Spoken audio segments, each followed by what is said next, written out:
அதுல திமுக கூட்டணி கட்சிகளை பத்தியும் பேசுறாரு.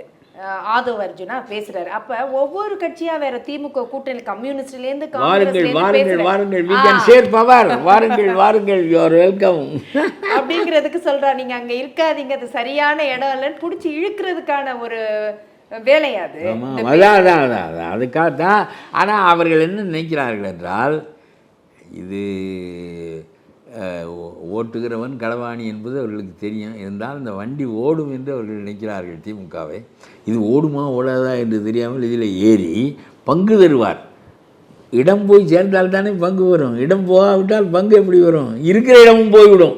அவர்களுக்காக அவர்களெல்லாம் எப்படி உள்ளவர்கள் என்றால், தங்களுடைய மாபெரும் கொள்கைகளையே 2 இடம் 4 இடங்களுக்காக விட்டு இருக்கிறார்கள் அவர்கள். சிபிஎம்மோ சிபிஐ நல்ல இன்டர்நேஷ்னல் பார்ட்டிஸ் மட்டுமல்ல, ரொம்ப ஐடியலிஸ்டிக்கு அந்த 2 கட்சிகளும். அதனால் இப்போ ஏன் திருமாவளவன் வரமாட்டேங்கிறார்? எத்தனையோ தரம் வலை வீசி பார்த்தார்கள். அவரும் இங்கே இந்த திரும்பி பார்ப்பார்.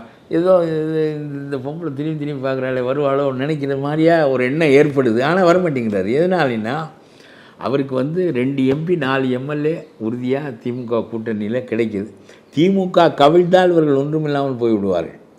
அது வேறு.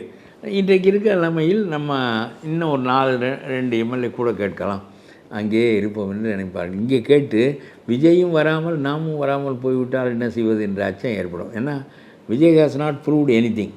அவர் புதுசு, இந்த எலக்ட்ரல் பாலிட்டிக்ஸுக்கு அவர் ரொம்ப புதுசு.